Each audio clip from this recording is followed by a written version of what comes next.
আসসালামু আলাইকুম, welcome back. টিভির পক্ষ থেকে সবাইকে স্বাগতম। আজকে আপনাদের সামনে 5 লক্ষ টাকার বেশি সঞ্চয়পত্রে আয়কর রিটার্ন বাধ্যতামূলক এই বিষয়টি একদম সম্পূর্ণভাবে স্পষ্ট করে ক্লিয়ার করব। সেটা হচ্ছে 2022 সালের সঞ্চয়পত্রের নতুন নিয়ম। তো আপনাদেরকে এই বিষয়টা ক্লিয়ার করার আগে বা ডিটেলস আলোচনার আগে আমি এখানে একটা প্রতিবেদন শো করেছি, যা দেখলে আপনাদের জিনিসটা আরো বেশি ক্লিয়ার হয়ে যাবে। নিতে চাইলে আয়কর রিটার্ন দিতে হবে গ্রাহককে। ক্রেডিট কার্ড নেওয়ার ক্ষেত্রেও রিটার্ন জমা বাধ্যতামূলক। এসব উদ্যোগের ফলে ছোট ব্যবসায়ী এবং স্বল্প আয়ের মানুষের ঋণ সুবিধা পাওয়া কঠিন হয়ে পড়বে, কমবে ব্যাংকের ব্যবসাও।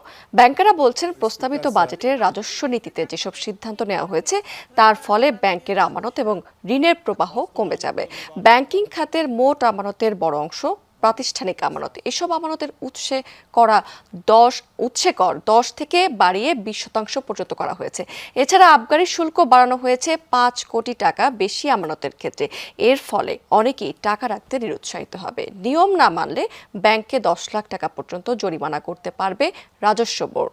ক্রেডিট কার্ডের গ্রাহক 19 লাখেরও বেশি, এর বড় অংশ নিম্ন এবং মধ্যবিত্ত। নতুন কার্ড নিতে রিটার্ন জমা বাধ্যতামূলক করায় এই খাতের নতুন গ্রাহক কমবে বলেও আশঙ্কা ব্যাংক।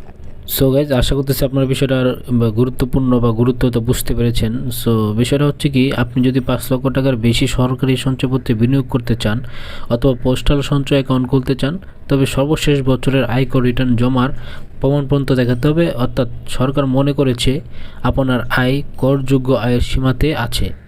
একইভাবে আপনার যদি ব্যাংক অ্যাকাউন্ট থাকে, তবে ঠিক সেম আপনাকে এই প্রক্রিয়াটির মাধ্যমে আপনাকে সরকারকে আয়কর রিটার্নের যেভাবে হোক ক্রেডিট ব্যালেন্স 10 টাকা অতিক্রম করলে ব্যাংক রিটার্ন জমার প্রমাণপত্র চাইবে। একই ঘটনা ঘটবে 5 লক্ষ টাকার বেশি ব্যাংক ঋণ আবেদনে বা ক্রেডিট কার্ড নিতে। অর্থাৎ আয়কর রিটার্ন জমা না দিয়ে এর কিছুই আপনি করতে পারবেন না। সো আপনাকে যে কাজটা করতে হবে, আয়কর আদায় বাড়াতে 2022 থেকে 23 অর্থ বছরের বাজেটে এমন 38টি ক্ষেত্রে আয়কর রিটার্ন জমার বাধ্যকতা আরোপ করা হয়েছে। এগুলোর অনেক ক্ষেত্রে আগে শুধু কর শনাক্তকরণ নম্বর বা টিন সনদ জমা দিলেই হতো। এখন থেকে রিটার্ন দাখিলের প্রমাণপত্র দিতে হবে বলে জানানো হয়েছে। ব্যাংক কর্তৃক থেকে এই বিষয়টা সবাইকে জানানো হয়েছে। তো এটা খুবই ইম্পর্ট্যান্ট বিষয়। সো আপনাকে এই আয়করের জন্য যে 5 লক্ষ টাকা যে আপনার রিটার্ন করে দিতে হবে, তা বিষয়টা আরও ক্লিয়ার করার জন্য আমাদেরকে জানতে হবে। বাজেট বক্তৃতায় অর্থমন্ত্রী মোস্তফা কামাল জানিয়েছেন, চলতি অর্থবছর পর্যন্ত 75,10,000 টিন দেওয়া হয়েছে। 75,10,000 টিন নেওয়া হয়েছে। এর মধ্যে আয়কর রিটার্ন জমা পড়েছে মাত্র 29 লাখ। অর্থাৎ টিন অধিকারীদের বড় অংশ রিটার্ন জমা দিচ্ছেন না। এই অবস্থায় পরিবর্তন আনতে কিছু ক্ষেত্রে আয়কর রিটার্ন দাখিলের প্রমাণ উপস্থাপন করতে হবে, যা অর্থনৈতিক উন্নয়নের জন্য খুবই গুরুত্বপূর্ণ একটা বিষয়।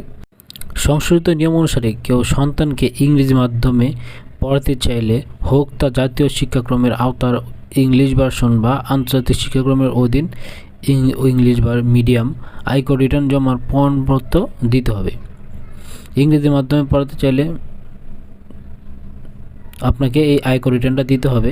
আয়কর রিটার্ন জমার প্রমাণপত্র দিয়ে আপনাকে যে সিটি কর্পোরেশন এলাকায় আবাসিক গ্যাস সংযোগ নিতে হবে বা চালু রাখতেও ঠিক এই রিটার্ন পেপারটা আপনাকে জমা দিতে হবে।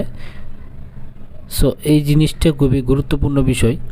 তাছাড়া হচ্ছে একইভাবে পাড়া মহল্লার মোবাইল রিচার্জের দোকানদারদেরকেও তার কমিশন নিতে রিটার্ন জমার প্রমাণ দেখাতে হবে।